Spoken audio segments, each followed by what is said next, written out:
Okay, students, next numerical.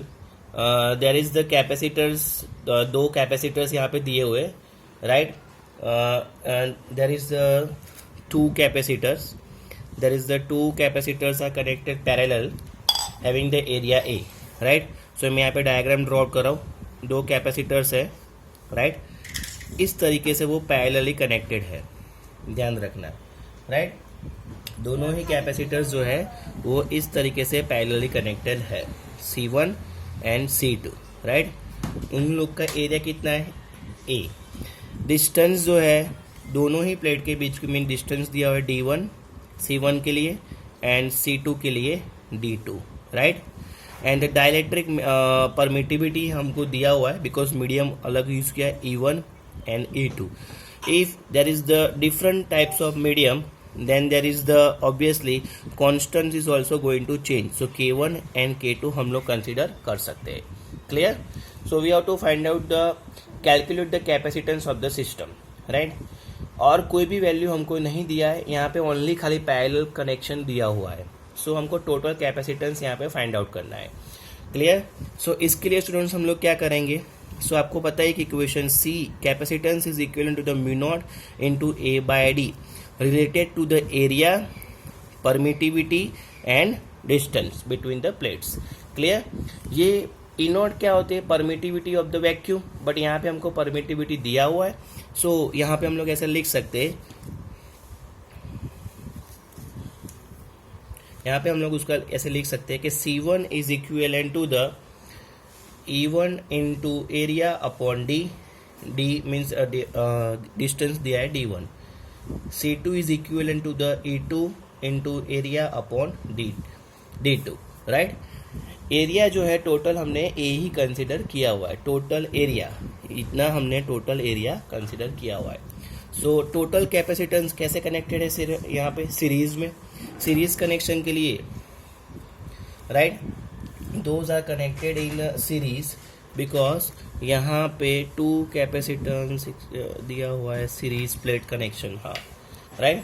सो one यहाँ पे total capacitance का इक्वेशन हो जाएगा 1/C is equal to the 1/C1 plus 1/C2 which is equivalent to the, हम लोग यहाँ पे लिख सकते C1 की जगह पे ये, सो D1/E1 into area plus D2/E2 into area, right? Okay, now we can take the LCM.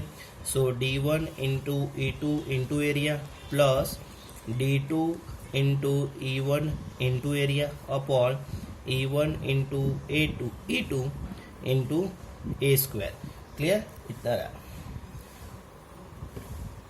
Now हमारे पास इक्वेशन जो है वो स्टूडेंट्स हम लोग उसको ऐसे भी लिख सकते हैं क्योंकि यहाँ से एरिया को कॉमन निकालो. So 1/C is equivalent to the D1 into E2 plus D2 into E1 upon E1 into E2 into area, right? Area को कॉमन निकाल दिया हमने, right?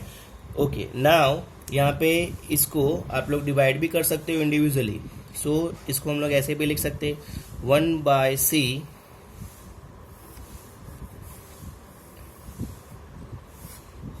1/C is equivalent to the, अगर हमने डिवाइड किया है यहाँ पे, सो इसको हम लोग ऐसे लिख सकते हैं कि E1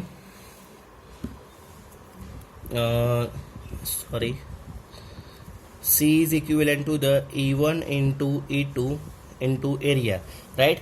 C को मैं ऊपर ला लेता हूँ, सो रहेगा नीचे D1/E2 plus D2 into E1, right? Now इसको हम लोग स्टूडेंट्स डिवाइड कर लेते हैं. सो यहाँ पे हमारे पास रहेगा C is equivalent to the area upon, अगर E1 इंटू E2 को मीन्स इससे डिवाइड करें, सो क्या हो जाएगा D1/E1 प्लस यहाँ पे रह जाएगा D2/E1 कैंसिल हो जाएगा, क्या रहेगा E2, राइट? इतना रहेगा. ओके, ये हमारा टोटल फाइनल कैपेसिटेंस हमको मिल गया. That is the answer number 1. Clear?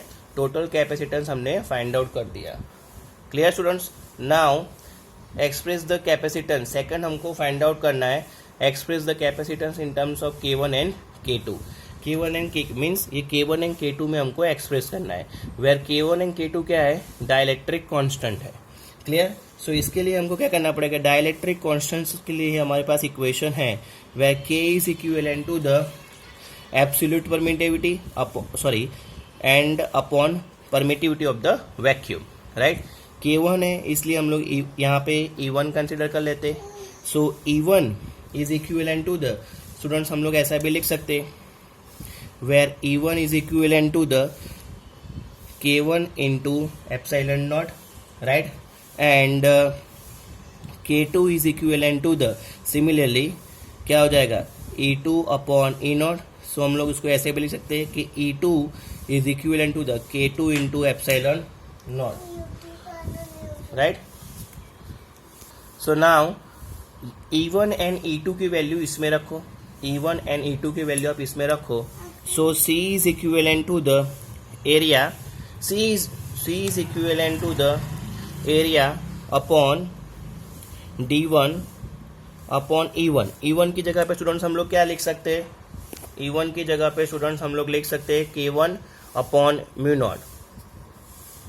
Right. E1 की जगह पे so K1 into mu naught plus D2 is equal to the K2 into mu naught. Right.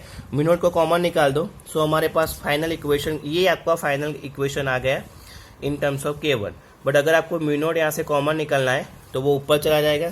सो यहाँ पे रहेगा students final answer C is equal to the A into mu naught upon D1 upon K1 plus D2 upon K2.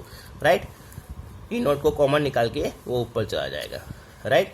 So that is the final answer for the calculate the capacitance and in terms of K1 and K2. तो ये रहा. Clear students.